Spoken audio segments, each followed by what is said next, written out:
why you always in the mood? Yeah, I'm acting brand new.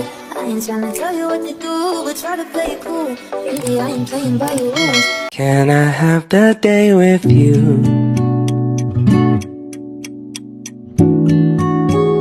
Nothing more that I would choose.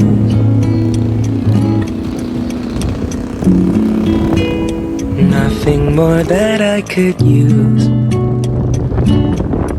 than a little laughter today, and guys, blue sitting with you. Operation, bawal Kaya nga. Kaya nandito kami para sumugod sa bahay ni Kay. Ngayon, inaantay namin yung delivery.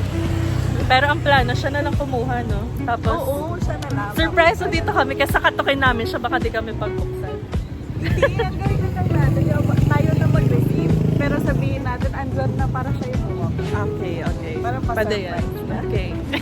ready na kami pagkain. Ano ba yan? Ang tagal. Babies pa daw. Tumalikod ka pa eh. Ba't ganyan lang? Baka di tayo papasukin sa nila. Sabihin, halang makalat dito. Alam namin pagkaburarama. Magagawa. So, goodbye. Yeah.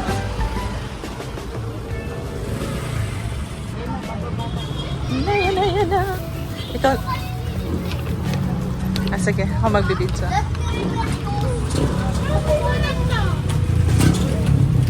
Hey na!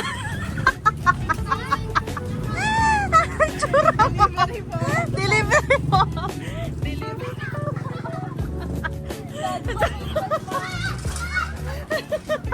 Anong itsura yan? So goodbye, gang. Itong papasukin mo kami. Itsura niya. Tignan mo kung paano yung ginagawa ni Jill. Teka lang, hindi pa tayo ready. Di pwede na daw i-pick up ang pick-up copy. Wait lang, kanin ka na lang. Yes po. Yes. Si Angge ang pinakauna ngayon. Ayan. Ano? And then, open nyo naman to. Hindi ka alam. Kung alam ko kung ilalagay. We May have, mag-start. Caesar salad. Salad. Thousand Island. Basta salad. Salad 1 and salad 2. Salad 2. Ayan lang yung mga natin. Salad Ito yung chopstick mo. Ito sa kay. Thank you guys. 2. Parang mga nga sa commercial. Dito kasi kami sa Pooch Park. Pooch Park. At Roslyn. Food park. Yeah, that's the food girl. Parang talaga siya yung dogs ng kuya.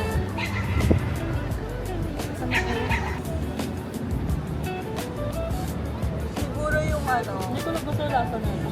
parang wala kang malasahan. Yung Oh my God, wala akong malasahan. yung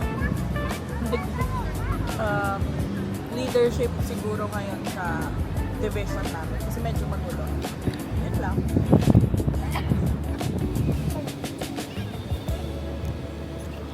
Ang tamis ng pick-up ko. Ano ba yan? Ba't Medyo pricey sa bili. Yung panila, mga pero maliliit lang yun. Ang maganda. question? Ano? Game na. Okay. When was the last time you felt genuinely inspired at work? Oh, like, inspired at work. Napakita pa. Hindi ko alam, pero parang hindi ako inspired mag-work. Parang Kailangan natin ng pera. kailangan lang ng pera. Parang nag-work ka lang. Yung Go, bonus, sige. inspired ka. Ako? Kayo ikaw? Ako, parang ang tagal na din. Diba? Tanda na natin. Oo, na-inspire ko sa Kano ka nun? Tagal na, sir. Oo. Ilang years ka na sa... 6 years na. 6 years ka na nag-work. I mean, Ako ay dun sa work ko ngayon, 6 years. Pero 7 years na akong work. Tama ba? 2019. 2026. Ako ano? Tagal na pero siguro yung last na na-inspire ako yung ano, in a way yung parang na-appreciate no, hindi lang ng mga tao sa paligid nyo, but yung big boss. Yung quality ng work mo, gano'n. Siguro inspiring siya na, ay, ano, may nakaka-appreciate pa rin pala. Lalo na big boss yun. So, it's a big deal. Ako hindi ko na maalala. Ako no, parang na-inspire ako nung nag-retire yung manager ko na isa lately. Na-inspire. Na-inspire ako, te. Kasi alam mo ba dun sa work namin, pag nag-retire ka na, talagang ang dami mo ng millions talaga. Alam mo, yung pinaano pa lang niya girl na, yung mga leave na naipon, yun pa lang milyon na siya.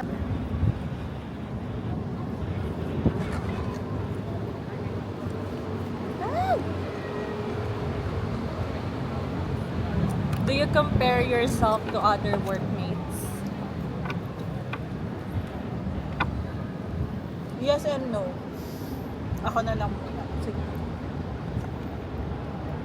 Yes, kasi siguro, I know kasi, parang hindi naman ako nainggit sa kanila. Yes, kasi, there are moments, halimbawa, naka-leave. Halimbawa, yung December break. Parang, syempre ako, as the most senior, parang naano ko na, kailangan mauna silang makapag-set ng leave bago ako, parang gano'n. Tapos parang lagi na lang ako yung kailangang mag-adjust. Ayun yun yung ano, siguro sa akin na, kaya na parang naiinggit ako sa kanila kasi parang, bakit sila pag leave nila, leave talaga. Pag ako, kailangan replyan ko si ganito, si ganyan, mga gano'n. Guys, ang tamis talaga ng pick-up coffee. Ikaw? Ako no, wala. Wala akong paka sa kanila. Sana all. Kasi parang may kanya-kanya naman kaming gawain na pare-pareho naman kaming pagod. Kaya parang I don't compare. Kahit naman sa ano, hindi ako nagko-compare talaga. Hindi ako, may isang bagay lang ko yung naiingitan sa mundo.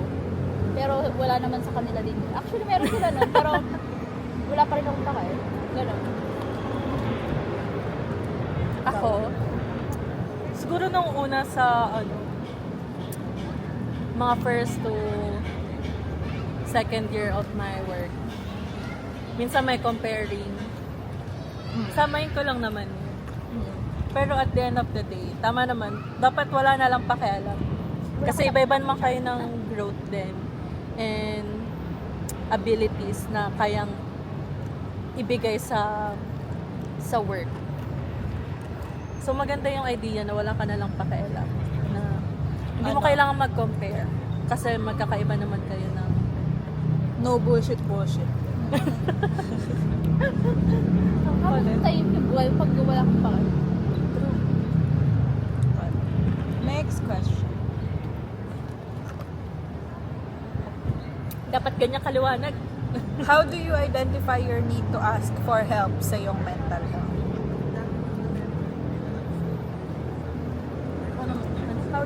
How do you identify your need to ask for help sa iyong mental health? Ako sa sarili ko, alam ko pag hindi ako okay, hindi ko naman need necessarily na sabihin sa iba. Parang ako muna gagawa ng paraan na umokay ako. Like maglalakad ako ng malayo, i-date ko yung sarili ko. Parang ayun yung parang naging ginagawa ko nowadays. Ikaw? Sorry. Ako, ano siguro, nasa point na ako ng life na yung mental health ko ay talagang naano ko na malala siya. I mean, malala in a sense na dumarating talaga yung moments, lalo na kapag hormonal induced siya.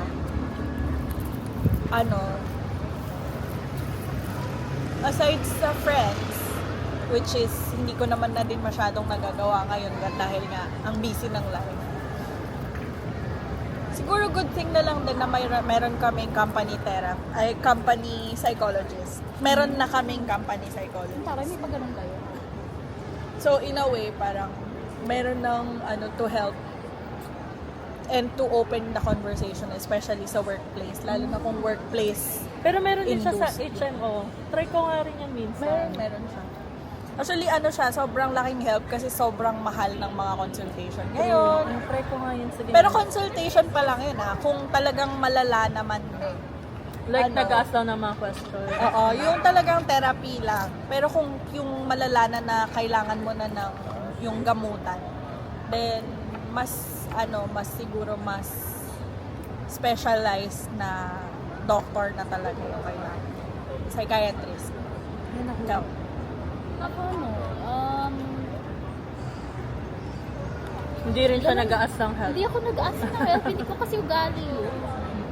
Inaano ko talaga siya. Sinasarili ko siya. Kasi sarili ako na talagang sarili ko lang din yung inaasikaso. So, as much as possible, naglalabas lang ako. Nagkwento lang ako sa one person. Siya na yung one Usually, person. Usually, kung sino lang yung parang talagang, natatawagan mo ngayon to. Siya busy ngayon. Sa kanya mo yun Ginagawa ko lang siya parang gusto ko lang na may makarinig, may makaintindi at some point. Kaya na parang yun na yung nagiging ease ko at some point. Pero deep inside, parang syempre at the end of the day, kahit masabihin niya sa'yo ganito, nagiging okay din naman after. Tapos, mostly nag-walking po dyan sa gilid. May bili ng kung ano siyang shit sa online. Nag-ano ako online shopping therapy. Tapos, ayun, mostly work lang, gano'n. Kasi parang mawala din sa isip mo. Ganun mo kayo iniisip. Ganun lang naman. Pero hindi talaga ako nag-ask ng help. Iyak man, pero bukas okay na. Ganun ako eh. Kasi Parang iiyak ka lang muna ng talagang malala, na parang breakdown. Ganun lang din ginagawa ko nitong nakaraan. Breakdown malala ang ate mo. Sabay okay ka na afterwards. May parang, though kahit pag nag-breakdown ka kasi ng ganun, talagang malala, na talagang giyak ka na talagang parang kala mo, inaway ka na 10 katao, parang ganun. May part sa akin na parang mas nagiging, stone-hearted ako at some point. Nawawalan ako na parang a little bit of my soul is lost. Sabi natin ganun. Parang at some point, parang mas nagiging, dapat mas stronger ako dito. To the point na parang yung mga ganito kabullshit, hindi ko na iniintindi. Dapat wala na to sa puso ko. Ganun. Kaya parang a part of my soul, parang siya, yung mga ganun nangyari sa akin before. Parang kinalimutan na niya. Tapos parang ayaw ko na mangyari ulit to, na to the point na pag nakikipag-date na ako uli, parang onting ganito lang, okay, tanggal ka na. Ganun eh. Very selective na yung process ko. Sana totoo na yan Super selective. Talagang onting lang, okay, tanggal ka na, hindi na kita kakusap. Ganun ako. It's good, naglalagay ka na ng boundaries. Oo, sobrang high nga lang ng boundaries minsan. Pero, Okay lang. at least you set your boundaries way too high to the point na kapag, diba, ikaw pa rin masasakta at some point. Next question. Next question. Isa yun. Ayan. Kung may isang tao kang gustong kausapin ngayon, sino siya Ay, at talaga yung bakit? inaano niya. Ayan. Parang may gusto siyang kausapin. Oo.